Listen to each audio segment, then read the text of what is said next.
It was such a terrible thing, the fire. It burned everything in its path. It flattened trees, turned our huts into splinters, and knocked over towers like they were made from parchment. It all happened in an instant. A rumbling sound, then a massive wall of flame. It was so high it blocked out the sun. I thought that the world itself had split apart. Almost 200 years ago, in the 5th year of the 4th era, the land of Morrowind was struck by an unprecedented cataclysm. In a single day, the land was sundered, the skies turned to flame, cities levelled to the ground. Yet, this was only the start of the horror, and few could have foreseen what awaited. This was no mere natural disaster, but a calamity that shattered an entire way of life. The Red Year. Whenever tragedy strikes, there's a single question that is inescapable. Why? But to comprehend the Red Year, it's first necessary to understand what came before it. Long ago, the Chimer, the ancestors of the Dunmer, carved out their lives in Morrowind's alien landscape, bound by a shared heritage, an enduring faith, and a fierce independence. Their story began with rebellion, turning away from the worship of the Aedra and their high elven kin, and a journey eastward under the guidance of the prophet Veloth. They sought freedom, a chance to forge their own destiny, away from rigid, stifling tradition. But the freedom they sought came at a cost. After settling in Morrowind, tensions began to grow between the Chimer and a race older and more secretive than they could imagine, the Dwemer. Soon, tension would boil over into open conflict. But it was not armies that would shape the future of Morrowind, it was something far more powerful. Deep beneath the slopes of Red Mountain, the Dwemer unearthed something ancient and incomprehensible. The heart of Lorkhan, a divine relic said to hold the power to reshape the world itself. The Dwemer and the Chimer fought over the heart in what came to be known as the War of the First Council. The conflict culminated in the Battle of Red Mountain, where the Chimer, led by Lord Indoral Nerevar, launched an assault against the Dwemer's strongholds. Yet, in the chaos of this battle, Nerevar was killed, the Dwemer vanished, leaving behind only empty ruins and the still beating heart. It was this moment that changed everything. The remaining Chimer leaders, Vivec, Almalexia, and Sothasil, touched the heart of Lorkhan and ascended to divinity. They became the Tribunal, 3 living gods who would rule Morrowind for millennia. But their apotheosis came at a terrible price. The Chimer, once golden-skinned and radiant, were cursed by Azura, the Daedric Prince of Twilight. Their bodies were transformed, their skin turned ashen, and their eyes burned red. This transformation marked their rebirth as the Dark Elves, the Dunmer. Under the Tribunal, Morrowind flourished.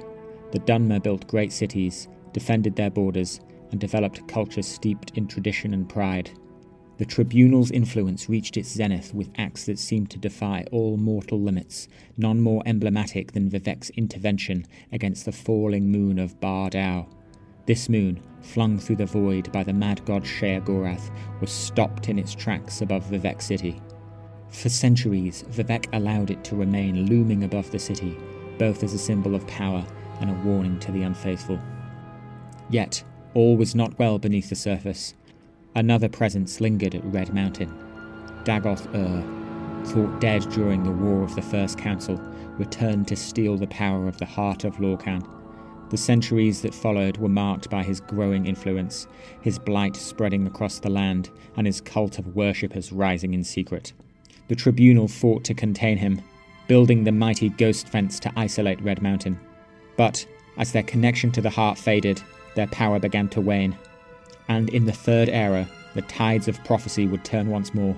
The Nerevarine, a reincarnation of Lord Nerevar, emerged to fulfill an ancient destiny. Their arrival heralded a cataclysmic confrontation, one that saw the heart destroyed and Dagoth Ur defeated. Yet this victory came with a devastating consequence. The Tribunal's power was broken. Their divine protection faded, their hold over Morrowind weakened. In the wake of Dagoth Ur's defeat, a new danger was set into motion, something that even prophecy could not foresee. One by one, the members of the Tribunal began to fall. Sothasil was murdered by Almalexia, who in turn was slain by the Nerevarine. Vivec's fate is less clear. Some say he was slain by the Nerevarine, others that he was taken by the Daedra during the Oblivion Crisis. But his disappearance would leave a void, not only in the hearts of his followers, but in the very balance of the world. With Vivec gone, the divine magic holding the moon of Bardow aloft began to falter, and there was nothing to stop its inevitable descent to Earth. To avert disaster, 2 Dunmer mages, Sul and Vuhon, devised the Ingenium, a machine powered by trapped souls to keep the moon afloat. At first, the Ingenium relied on the trapped souls of convicts, but as the years dragged on, the machine demanded more and more. Innocence was sacrificed to keep Bardow in place. Among the victims was Ilzavain, Sul's lover. In a desperate act to save her, Sul destroyed the machine, and with it, severed the cord tethering Bardow to the heavens. The moon, released from its stasis, plummeted to the earth with all the force of its frozen momentum.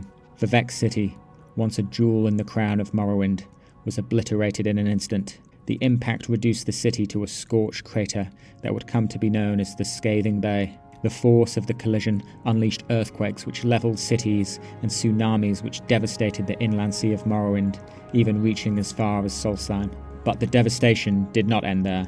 The force of the impact awakened Red Mountain, which erupted with a violence unseen since the Dawn era. Rivers of molten rock surged across Vardenfell, consuming everything in their path. Fiery clouds of ash and poisonous gases spread across the region, suffocating any who could not escape in time.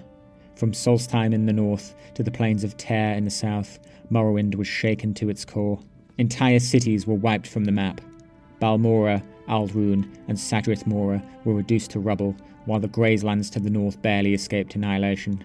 Nesis, its people unprepared for the inferno, was left a smouldering wreck. Even distant settlements on the mainland and beyond felt the impact. Roads crumbling, swamps overtaking fields, and the skies darkening under the endless ashfall. It's impossible for us to gauge the scale of the death and suffering. Many who survived the impact would not be spared, succumbing to the elements as they tried to flee. Black rains poisoned the soil, darkened skies made crops impossible to grow, and the spectre of famine would stalk the land. Thousands tried to flee to new parts, but would perish in the high mountain passes leading over to Skyrim. Yet, the trials of the Dunmer were far from over. While they struggled to rebuild, a storm was brewing to the south. For centuries, the Dunmer had enslaved the Argonians of Blackmarsh, treating them as little more than beasts of burden. Now, with Morrowind weakened and vulnerable, the Argonians saw their chance to settle the score. The Accession War began with a swift and brutal assault. Argonian armies poured across the borders of southern Morrowind, their advance fueled by a hunger for revenge. Settlements that had already been battered by the Red Year now faced the wrath of their former slaves. Cities like Tear, once infamous for its slave markets, were overwhelmed as Argonian forces dismantled Dunmeri strongholds, shattering their defences. For the Dunmer, the invasion was a nightmare on top of an already unbearable tragedy. Still reeling from the destruction of Vardenfell, they were ill-equipped to resist the Argonian onslaught. Families were uprooted, their homes and livelihoods torn apart by war. The proud people of Morrowind now became refugees in their own land, hounded by a foe who knew no mercy. The conflict eventually receded as House Redoran rallied the Dunmer, and the Argonians withdrew to Blackmarsh. But the damage was done. The southern reaches of Morrowind lay in ruins, and the Dunmer's losses were staggering. This invasion was more than just a military defeat. It was a reckoning centuries in the making. The Argonians' vengeance forced the Dunmer to confront the cruelty of their own past, a bitter pill to swallow amidst their suffering. The Red Year uprooted the people of Morrowind, scattering them across Tamriel in a mass exodus unparalleled in their history. With Vardenfell reduced to ruins and southern Morrowind ravaged by the Argonians, countless Dunmer had no choice but to abandon their ancestral homeland. Many sought refuge in Skyrim, braving both the cold and the suspicion of the Nords, who were not known for their warmth towards outsiders.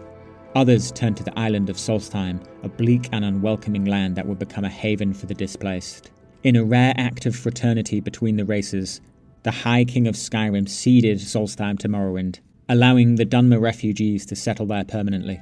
In time, the ash-choked coasts of Solstheim would bear witness to the resilience of the Dunmer as they carved out a new life in the unforgiving landscape. Salvus Lervu, a trader who narrowly escaped the destruction of Vivec City, would speak of the harrowing journey many Dunmer faced.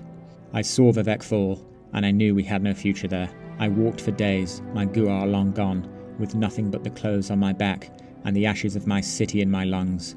When I reached Narcissus, I was one of hundreds, all with the same look in their eyes. Loss, exhaustion, and an unspoken question.